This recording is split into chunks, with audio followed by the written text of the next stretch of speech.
All right, so let's do translation. So let's pretend we're doing a translation of 2 to the right and 3 down.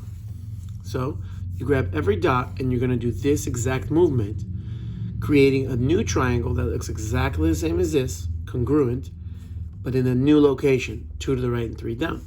So we start here. You don't count the actual dot, you count the movements. So 2 to the right and 3 down. Let's end up right here. So now this is A prime. Then we're going to be moving this one 2 to the right and 3 down, ending up with our point right there. Then I'm going to move this one 2 to the right and 3 down, creating a triangle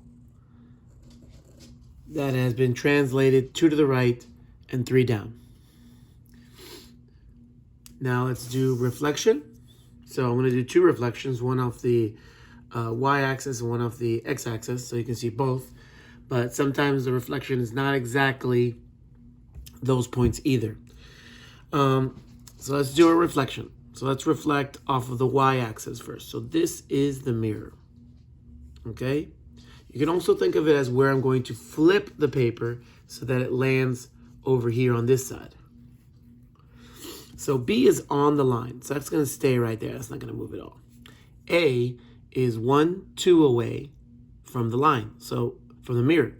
So I'm going to reflect 1, 2, and do the repeat exactly the same on the other side.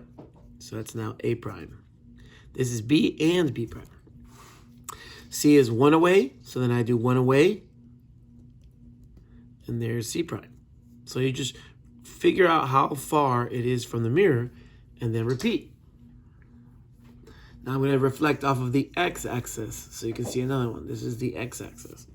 So how far is A from the mirror? 2, so I repeat. How far is C from the mirror? 1, so I repeat. How far is B from the mirror? 3, so I repeat.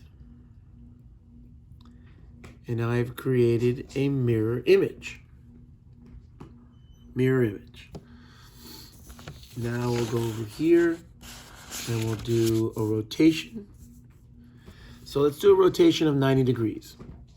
Every time, so 90 degrees is 1 quadrant. 180 would be 2 quadrants.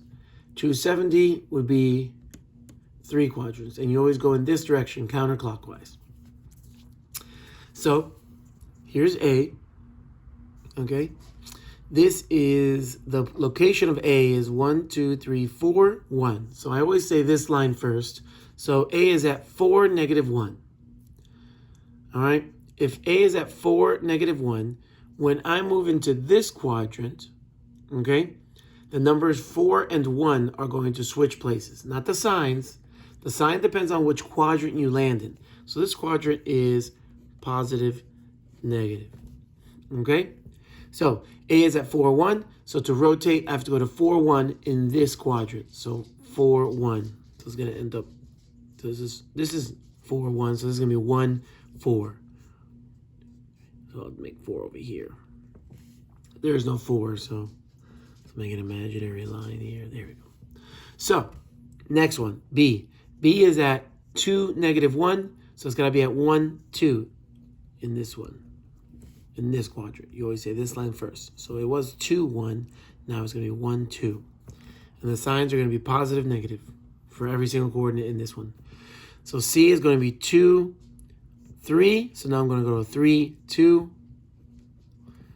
And there's our new triangle. B was here. A is here. C is here. All right? If I were to do it again, the same thing would occur. So this A starts at 4, 1, so it's going to be 1, 4, and then we're back to 4, 1 over here because every time you go into a new quadrant, the numbers swap. So 4, 1, 1, 4, 4, 1. So again, I have to make up a line over here. Then B is at 2, negative 2, 1, negative 1. So it's going to be at 2, 1, 1, 2, 2, 1. So 2, 1 right here. This one's at 4, 1. Oh yeah, 4, 1 is right here. Not that one. Then C is 2, negative 3, 3, 2, 2, 3, 2, 3. There we go. These are hand-drawn graphs, so that's why they don't look congruent, but they are.